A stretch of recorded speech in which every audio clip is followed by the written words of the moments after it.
HD सच्ची कहानियों पर आप सभी का स्वागत है। मेरे घर में थोड़े पैसों की प्रॉब्लम थी और यहाँ पर कोई ऐसा काम भी नहीं चल रहा था कि मैं थोड़े ज़्यादा पैसे कमा पाता। मेरे दो बच्चे थे और मैं खुद बाजार में बर्तनों का काम करता था। हर बाजार वाले दिन बाजार में ले जाकर बर्तनें लगाता था और बेचता था। पर इसमें इतना मुनाफा नहीं था जिससे मेरा घर खर्च पूरा हो जाए। मेरे दोनों बच्चे प्राइवेट स्कूल में पढ़ रहे थे और माँ बाप की भी इतनी प्रॉपर्टी नहीं थी। मेरे पत्नी के पास थोड़े बहुत जेवर पड़े थे और कुछ माँ बाप की प्रॉपर्टी थी। मेरा एक दोस्त था जो मेरे ही साथ पढ़ता था, उसकी शादी हो गई थी और वह इसी तरह बेरोजगार था। उसने थोड़ा बहुत प्रॉपर्टी बेचकर दुबई वीज़ा लगवाया और वहाँ के दुकानों में सामान इधर से उधर ले जाने का काम करने लगा और महीने के ढेर सारे पैसे अपने घर में भेजने लगा। अब उसकी स्थिति बहुत अच्छी थी, उसके बच्चे प्राइवेट स्कूल में पढ़ रहे थे और उसका घर खर्च भी काफ़ी अच्छे से चल रहा था। मेरी पत्नी उसकी पत्नी से बातें करती थी और वह भी यही चाहती थी कि मुझे दुबई भेज दे। मेरी पत्नी ने अपना सारा जेवर बेचकर मुझे दुबई भेज दिया, लेकिन वहाँ भी मुझे कोई काम ना मिला। इधर मेरी पत्नी 4 दिन से भूखी सो रही थी, मगर मेरे पास उसके पास भेजने के लिए पैसे नहीं थे। दुबई में साईं बाबा का विशाल मंदिर भी था, जिसमें उनके भक्त वहाँ पर काफ़ी तादाद में उनकी सेवा करने और उनकी पूजा करने आया करते थे।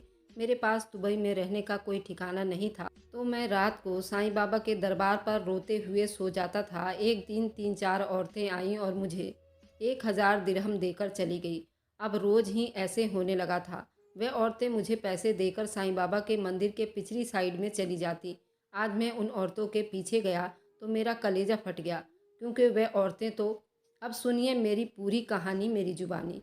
मेरा नाम सुमित है। मेरे माँ बाप की बचपन में ही मृत्यु हो गई थी। मेरी मौसी ने मुझे पाल पोस कर बड़ा किया था, थोड़ा बहुत पढ़ाया भी था। जैसे ही मैं जवान हुआ और मेरी नौकरी लगी, मेरे मौसी ने मेरी शादी कर दी। मेरी पत्नी रेनू बहुत अच्छी औरत थी, सब कुछ ठीक चल रहा था। मैं अपनी सारी तनख्वाह अपने मौसी को लाकर दिया करता था, घर का खर्चा वही चलाती थी। मगर फिर अचानक से मेरी नौकरी चली गई। बड़ी मुश्किल से एक महीना बीता था कि मेरी मौसी ने मुझे और मेरी पत्नी को अपने घर से चलता कर दिया और कहा कि अब तुम अपनी और अपनी पत्नी की जिम्मेदारी खुद उठा लोगे तो अच्छा है। अब मैं तुम पर बोझ ना बनूं। मैं अपनी पत्नी को लेकर अपने दूसरी मौसी के घर आ गया। मेरी ये वाली मौसी मुझसे अक्सर मिलने आया करती थी।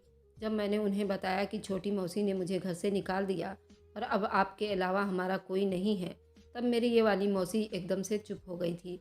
उनके चुप हो जाने से मैं समझ गया था कि वह भी ज़्यादा दिन हमें यहाँ रखने वाली नहीं है।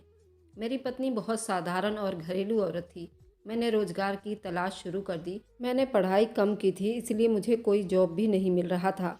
इसलिए मेरी पत्नी ने कहा कि तुम बाज़ार में बर्तनों का कारोबार कर लो, क्योंकि मेरे पत्नी का भाई भी यही काम किया करता था। इसलिए मेरी पत्नी ने अपने भाई से बोलकर मेरी थोड़ी मदद करवा दी और मैं भी बाज़ार में काम करने लगा। काम मेरा ठीक नहीं चल रहा था, कभी कुछ बिकता और कभी नहीं बिकता। इसकी वजह से मैं बहुत परेशान था। मैंने बेरोज़गारी में धक्का खा खा कर 5-6 साल खराब कर दिए।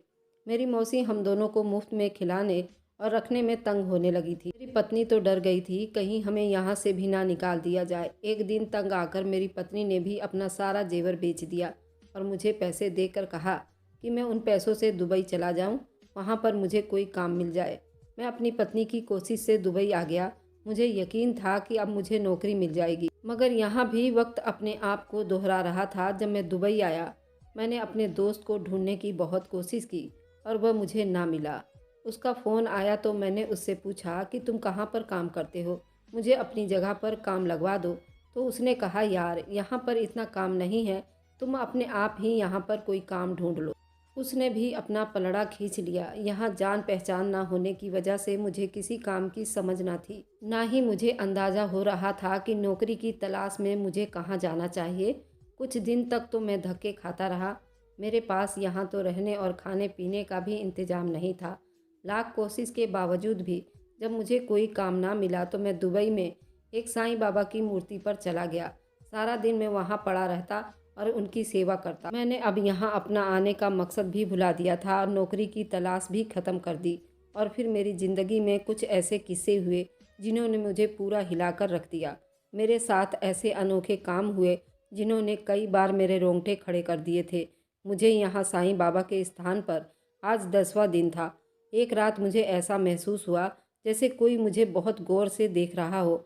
मैंने उस एहसास को आते ही नज़र इधर-उधर घुमाई, मगर उस दिन कोई नज़र में नहीं आया। मगर अगले दिन फिर से वैसा ही हुआ। मुझे ऐसा एहसास बुरी तरह चुभता था, जैसे कोई बहुत करीब से मुझे देख रहा हो। अब हर दिन और हर रात मुझे खुद पर किसी की नज़र जमी हुई महसूस होती रही। कुछ दिन ऐसा चलता रहा तो मैं तंग आ गया और ये मान लिया कि मुझे सिर्फ वहम हो रहा है।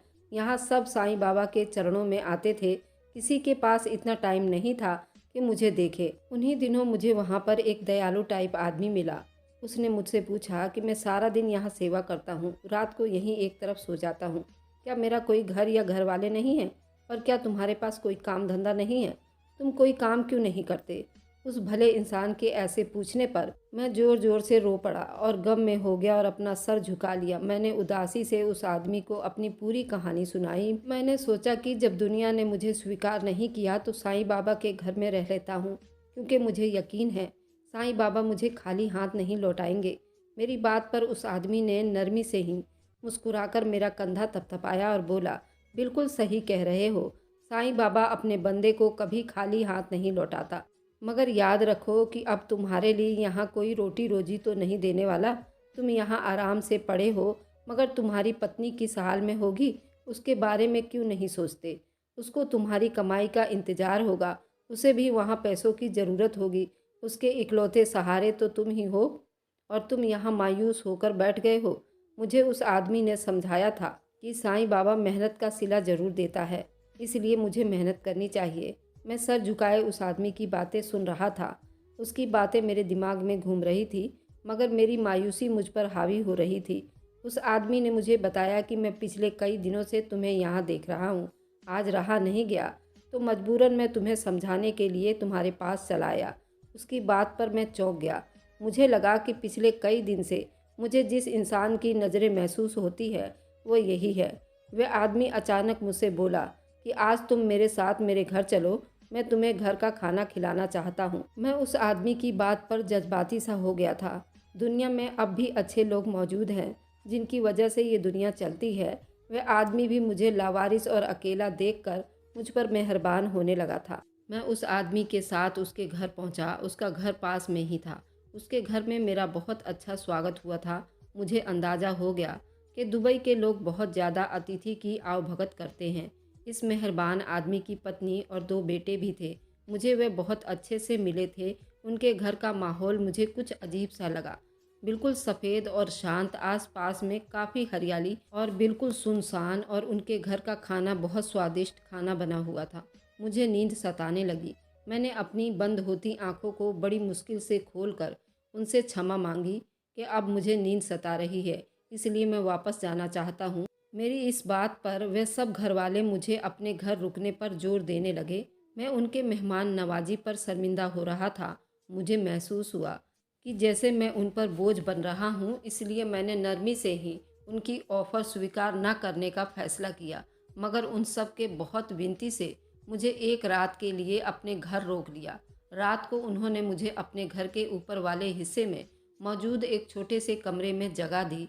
वह बहुत ही छोटे कमरे के साथ खुली छत थी। गर्मी का मौसम था। खुली छत पर ठंडी हवा चल रही थी, इसलिए मैंने खुली छत पर चादर बिछाई और उस पर सो गया। रात के पहर मुझे ऐसा महसूस हुआ जैसे तेज बारिश हो रही है। मुझ पर पानी की बौछार पड़ रही थी, मगर मैं इस तरह गहरी नींद में सोया कि मुझे कुछ होश नहीं रहा। मेरी अगली सुबह आँख खुली तो मैं बाहर आंगन के बजाय कमरे में पड़ा हुआ था और कमरे का दरवाज़ा अच्छे से बंद था। मैं बुरी तरह से डर गया था। मुझे अच्छे से याद था कि मैं रात के टाइम बाहर आंगन में ही सोया था और उसके बाद जब जागा तो मैं उस छोटे कमरे में था और कमरे की कुंडी अंदर से लगी हुई थी और उस कमरे में कोई खिड़की भी नहीं थी। तो कमरे की कुंडी अंदर से कैसे लग गई और मैं अंदर कैसे पहुंचा, ये सब मुझे परेशान कर गया था। आजकल जैसे हालात और केस में देख रहा था और सुन रहा था, उसके बाद तो मुझे बहुत ज़्यादा डर महसूस हुआ था। मैं दुनिया के लिए सिर्फ एक बेवकूफ़ और जवान लड़का था, मगर हालात ने मुझे दिमागी तौर पर वक्त से पहले ही बूढ़ा कर दिया था। मैं उठकर नीचे पहुंचा तो घर खाली पड़ा हुआ था और उसके रहने वाले सभी लोग गायब थे। मैंने सामने किचन की तरफ नज़र दौड़ाई तो मुझे किचन के स्लैब पर एक बड़ा सा कागज़ नज़र आया। जिस पर इंग्लिश में कुछ लिखी हुई थी। उस पर लिखा था कि हम सब शाम को घर लौटेंगे। मेरे लिए नाश्ता किचन में पड़ा हुआ है और साथ ये भी लिखा था कि अगर मैं ज़्यादा रुकना चाहता हूँ तो खाना खाकर आराम से रुक सकता हूँ। मुझे ये बात बहुत अजीब लग रही थी। अब मुझे ज़्यादा भूख भी नहीं लग रही थी क्योंकि मेरा जिस्म बहुत भारीपन का शिकार हो रहा था। मुझे ऐसा महसूस हो रहा था जैसे मेरा गला भी खराब हो रहा है। मैं जल्दी से उस घर से निकला और अपने साईं बाबा के दरबार में पहुंच गया। रात तक मुझे तेज बुखार हो चुका था। मेरा पूरा बदन बुरी तरह टूट रहा था। मैं वहां एक तरफ अपनी जगह पर पड़ा सोचता रहा, आखिर उन लोगों ने मुझे खाने में ऐसा क्या दिया था जिससे मेरी ये हालत हो गई है। और रात को वहां पर मैं कमरे में कैसे पहुंच गया और कमरे की कुंडी अंदर से कैसे लग गई। मैं 2 दिन से ऐसे ही बुखार में पड़ा रहा और वहाँ साईं बाबा के दरबार में लोग प्रसाद के तौर पर मुझे खाने पीने को कुछ ना कुछ दे जाते। मैंने उस मेहरबान आदमी को दोबारा नहीं देखा था। मुझे लगा कि वह कोई ना कोई धोखेबाज इंसान था जो धोखे से मुझे अपने घर ले गया था। मगर मेरे लिए हैरत की बात तो ये थी कि मेरे पास ऐसा कोई खजाना भी तो नहीं था कि जिसे लूटने के लिए मुझे बहकाया जाए। अभी मैं उस आदमी के बारे में बुरा भला सोच ही रहा था कि वह आदमी साईं बाबा के दरबार में चला आया और मुझसे मिलकर बोला उसकी पत्नी का एक्सीडेंट हो गया था जिसकी वजह से उन सबको इमरजेंसी में अस्पताल जाना पड़ा था। वह मेरे लिए फ़िक्रमंद हो रहा था और मुझसे पूछ रहा था कि उस दिन मैं नाश्ता किए बगैर क्यों आया, जबकि मैं कागज़ पर तुम्हारे बारे में लिख चुका था। मैंने उससे घबराते हुए सर झटक कर कहा कि मैं उस दिन के आवभगत के लिए आपको धन्यवाद करता हूँ। उसने मुझे एक रात अपने घर में मेहमान ठहराया था, मगर मुझे उसके साथ ज़्यादा संबंध बनाने में कोई दिलचस्पी नहीं थी। मेरा इग्नोर भरा शब्द उस आदमी को मायूस कर गया था। वह धीरे से मुस्कुराकर वहाँ से चला गया। मुझे अपने इस बुरे व्यवहार पर अफसोस हो रहा था, मगर मैंने उस आदमी को जाने दिया क्योंकि मुझे यकीन था वह इंसान बुरा इंसान नहीं है। लेकिन उस दिन उसके घर में मेरे साथ कुछ गलत ज़रूर हुआ था। उस किस्से को अभी कुछ ही दिन हुए थे कि एक दिन रात के टाइम साईं बाबा के दरबार में उनके ध्यान में बैठे अपने गम को भुलाने की कोशिश कर रहा था। मेरे पास वहीं की दुबई की 4-5 औरतें आईं और मुझसे बातचीत करने लगी। मैं हैरानी से उन्हें देख रहा था क्योंकि मैं उन्हें नहीं पहचान पाया था। मैं हैरान और उलझे हुए शब्दों में उन्हें जवाब दिया, मगर उनकी अगली हरकत ने मुझे ज़्यादा हैरानी में डाल दिया। जब वह मेरे जवाब देने पर तसल्ली से उठकर खड़ी हुई और मुझे पैसे पकड़ाकर वहाँ से चली गई। मैं हैरानी से उन्हें देखता रहा। अपने हाथों में वे नोट देखकर मेरी आंखें फटने वाली हो गई थी क्योंकि वह 1000 दिरहम थे। मैं उन पैसों को बड़ी हैरानी से देख रहा था। मुझे लगा शायद उन्होंने मुझे लावारिस समझकर इतने पैसे पकड़ा दिए हैं, मगर जो भी था वह पैसे मेरी ज़रूरत थी और बिन मांगे मुझे मिली थी, इसलिए मैंने भी संभाल कर रख दिया और अगली सुबह एक नए सिरे से अपने लिए कोई अच्छा कारोबार ढूंढने लगा। मेरा दिन वैसे ही खराब चल रहा था। मुझे साईं बाबा के आसपास में कोई काम नहीं मिल रहा था और मुझे वहाँ से दूर भी नहीं जाना था, इसलिए शाम होने पर मैं मायूस होकर वापस लौट आया था। रात हुई तो वही 4-5 औरतें मेरे पास आई। मैं उन्हें देखकर डर गया था। मेरा ख्याल था कि शायद वह अपने दिए गए पैसे वापस मांगने के लिए आई हो या कुछ कहना चाह रही हो। मुझे पहले दिन की तरह 1000 दिरहम पकड़ाकर चली गई। मैं अब हैरान हो रहा था। मैंने शुरू दिन से ये देखता रहा, साईं बाबा के अलावा वहाँ पर कोई किसी को नहीं पहचानता और कोई किसी से बात भी नहीं करता। साईं बाबा के दरबार में लोग अपना माथा टेकते और उनसे अपनी मुरादें मांगते और चले जाते। कोई किसी से बिना वजह बात नहीं करते थे। उन औरतों का बिना वजह मुझे पैसे देकर जाना मुझे भी हैरानी में डाल रहा था। अब ये पैसे मामूली तो नहीं थे कि मैं उसे भीख समझ लेता। पहले तो मैं ये सोचकर परेशान हो रहा था, साईं बाबा की मदद समझकर खुश हो गया था। ये काम तो फिर अब रोज़ होने लगा था, बल्कि अब ऐसा होने लगा था वह औरतें आती और मुझे 1000 दिरहम पकड़ा कर चली जाती। मैंने बहाने से वहाँ पर रहने वाले आसपास के लोगों से उन औरतों के बारे में पूछा तो उन्होंने जवाब दिया, तो उसे सुनकर मेरे रोंगटे खड़े हो गए थे। मैं बिल्कुल घबरा सा गया था। सब लोगों से पूछने लगा, मगर मुझे सबसे एक ही जवाब मिला था जिसे सुनकर मेरा पूरा बदन कांपने लगा था। अगले दिन मैं उन औरतों के आने से पहले एक जगह जाकर छुप गया ताकि वह औरतें मुझे देख ना पाएं, क्योंकि मैं उनके मुंह पर कुछ नहीं कह सकता था। पिछले 10-15 दिनों से उनसे मैं पैसे ले रहा था, उन पैसों को भी बार-बार चेक कर चुका था। वह बिल्कुल असली नोट थे, मैं वह लौटाना भी नहीं चाहता था। मैं सफाई के बहाने एक तरफ छुपा हुआ था। मुझे तब अचानक से झटका लगा था, जब वह औरतें छुपी हुई जगह पर भी मुझे ढूंढते हुए आ पहुंची थी। उनके सामने आने पर मैं इतना डर गया था कि चुप से अपनी जगह सुन्न होकर खड़ा हो गया। उन औरतों ने मुझे पैसे पकड़ा दिए और वहां से चल पड़ी। मैं पैसे लेकर वहीं सर पकड़कर बैठ गया था। मुझे यकीन नहीं हो रहा था, सही में वो मुझे ये पैसे खामखा नहीं दिए जा रही थी। मैं बिल्कुल किसी बड़ी मुसीबत में फंसने वाला था और मैं उससे पहले कहीं छुप जाना चाहता था, मगर मैं ऐसे नहीं कर पा रहा था। उस सब के बावजूद मेरे अंदर उन पैसों का लालच भी पैदा हो गया था। मैं अपने देश में ही बेरोजगार का शिकार था और इतनी दूर 7 समुंदर पार करके आने के बाद भी मेरी बदनसीबी पर कोई फर्क नहीं पड़ रहा था। मैं जब से यहाँ पर आया, साईं बाबा के दरबार पर रो रो कर सोया करता था और उनसे प्रार्थनाएं करता रहता था, मेरी हर मुश्किल दूर कर दे साईं बाबा। मगर मेरे साथ ये सब क्या हो रहा था, मुझे कुछ समझ नहीं आ रहा था। मैंने उस पैसे का एक बड़ा सा हिस्सा अपनी पत्नी को भेज दिया और फ़ोन करके उसका हाल चाल लिया। मेरी पत्नी तो खुशी से निहाल हो रही थी और बोली कि ऐसे ही मेहनत करते रहो, साईं बाबा तुम्हें जल्दी कामयाबी देगा। मैं अपनी पत्नी की प्रार्थनाओं पर मायूस हो गया था। मैं उससे क्या बताता। मैं अब भी कोई काम नहीं ढूंढ पाया हूँ और ये पैसा वे 4-5 अजीब औरतें देकर जाती हैं। मुझे वे आदमी वहाँ पर रोज़ नज़र आता जो मुझे अपने घर पर ले गया था। मैंने कई बार महसूस किया जैसे वो मुझे देखता रहता था और मेरी खबर लेता रहता था। एक दिन मुझे मिला और बोला, मैं तुमसे ज़रूरी बात करना चाहता हूँ। बात तुम्हारे काम के बारे में है। शायद वो मेरे लिए कोई नौकरी ढूंढ चुका था। मैंने सुना तो साफ मना कर दिया। साईं बाबा जानते थे कि मेरे दिल में सिर्फ यही डर था, मैं उस आदमी के हाथों खिलौना ना बन जाऊं या मेरे साथ ये लोग कुछ गलत ना कर डाले। जबकि दूसरी तरफ डर के बावजूद भी उन अनजान औरतों से मैं पैसे वसूल किए जा रहा था। और गरीबी ऐसी चीज़ है जो अच्छे भले इंसान को भी बेवकूफ़ियाँ करने पर उकसा देती है। फिर मैं तो एक मजबूर और लाचार सा लड़का था जिसे अपने छोटे छोटे बच्चों के लिए पैसे चाहिए थे। मैंने अपने दिल को बड़ी तसल्ली दी। साईं बाबा का सेवा करने के साथ साथ वहाँ के साफ सफाई और वहाँ के श्रद्धालुओं को, आने जाने वालों को पानी वगैरह पिलाया करता था। ऐसे काम करके मैं खुद को तसल्ली देने लगा था। उन औरतों से मिलने वाला पैसा मेरी इस मेहनत का सिला है। मगर एक दिन औरतें मेरे पास आईं तो मेरे साथ कुछ लोग बैठे हुए थे। वे झिझक कर दूर रुक गई। मैं उठकर उनके पास पहुंच गया। उन्होंने मुझे पैसे दिए और चली गई।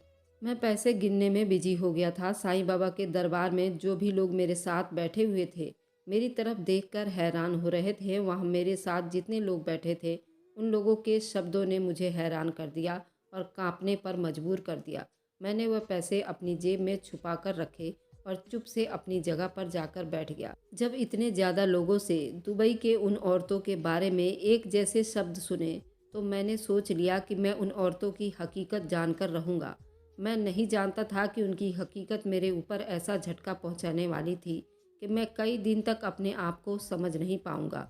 अगले दिन शाम ढलते ही वे औरतें मेरे पास पहुँची और मामूली के हिसाब से उन्होंने मुझे पैसे पकड़ाए तो मैंने वह पैसे अपने पास रख लिए। उन लोगों के उठकर जाने के बाद मैं खुद भी उठकर खड़ा हुआ। मैंने उनकी थोड़ी दूर जाने का इंतज़ार किया ताकि वह मेरा पीछा करने की हकीकत को महसूस ना कर ले। वह औरतें साईं बाबा की पिछली साइड पर जाकर तेज़ी से चलने लगी। मैं भी कुछ दूरी पर रहकर उनका पीछा करने लगा। वह किसी सुनसान जगह की तरफ बढ़ रही थी, मगर मैं किसी भी कीमत पर उनकी हकीकत जान लेना चाहता था, इसलिए बिना सोचे समझे उनके पीछे जाने लगा। वह औरतें बहुत दूर जाकर कुछ झाड़ियों के पीछे होकर दूसरी तरफ मुड़ गई थी। मैं भी पीछे चलते हुए जब झाड़ियों के पास पहुंचा तो वह औरतें गायब हो चुकी थी। मुझे बिल्कुल नज़र नहीं आ रही थी। मैं उनको ढूंढता रहा मगर वो मुझे कहीं दिखाई नहीं दे रही थी। अंधेरा होने की वजह से मैं उनके पीछे लेट पहुंचा था और वह कहीं गुम हो गई थी। मैं उस दिन तो मायूस होकर लौट आया था, मगर अगली दफ़ा औरतें वैसे ही मेरे पास आईं तो मैंने फिर से उनका पीछा किया और इस बार उनसे थोड़ी ही दूरी पर था ताकि मैं उनकी सच्चाई जान सकूं। वैसे ही तेज़ रफ्तार से आगे बढ़ती चली जा रही थी। मैं भी उनके पीछे चलता जा रहा था और आज भी वही झाड़ियाँ आई। तब मैं उनको झाड़ियों की तरफ से मुड़ते ही मैंने फुर्ती से वहाँ जाकर देखा। जो मंजर मेरी आंखों के सामने आया तो मेरे होश उड़ गए थे। मैं फटी फटी आंखों से सामने देख रहा था और मेरा पूरा बदन डर के मारे कांप रहा था।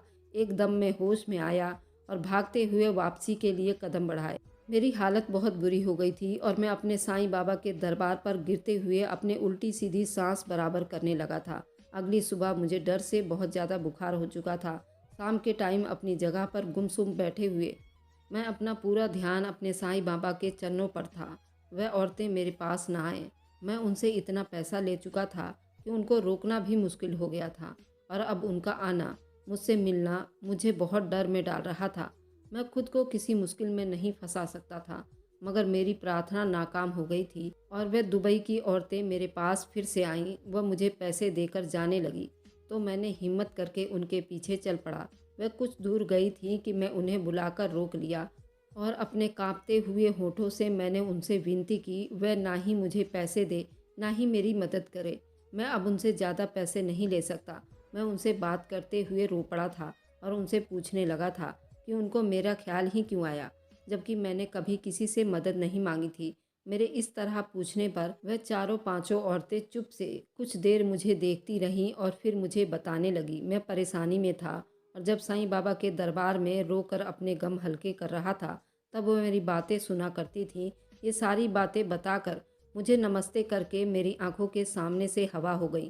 पहली बार का मंजर नहीं था जो मुझे महसूस हुआ था। वे 4-5 औरतें इंसान नहीं थी, बल्कि कोई और इंसान थे जो मैं नहीं समझ पाया था। मुझे इस बात पर अब तक यकीन नहीं आ रहा था। कोई भी होता तो यकीन ना करता, मगर मैं अपने आंखों के सामने सब देख चुका था, जिसके बाद मेरे लिए यकीन करना ज़रूरी हो गया था। उन औरतों ने मुझे बताया कि उन्होंने पहली बार मुझे जब साईं बाबा के पास रोते हुए देखा था। मैं हर वक्त सेवा में मगन रहते हुए उनसे प्रार्थनाएं करता रहता था। उन्होंने मुझे इस तरह रोते हुए देखा और अकेले सोते हुए देखा तो मुझ पर तरस आ गया। उन औरतों ने मुझे बताया था कि वह भी साईं बाबा की बहुत बड़ी भक्त हैं और वह इंसान नहीं जिन्नात हैं और वह भी साईं बाबा को बहुत मानते हैं और उनकी सेवा करते हैं, पर वे लोगों को दिखाई नहीं देते। मुझे इसलिए दिखाई देते थे क्योंकि मैं बहुत मजबूर और बहुत बेसहारा था। मुझे उनके बताने पर पता चला कि मुझे जो नज़रें खुद पर हर वक्त महसूस होती थी वह उनकी ही थी।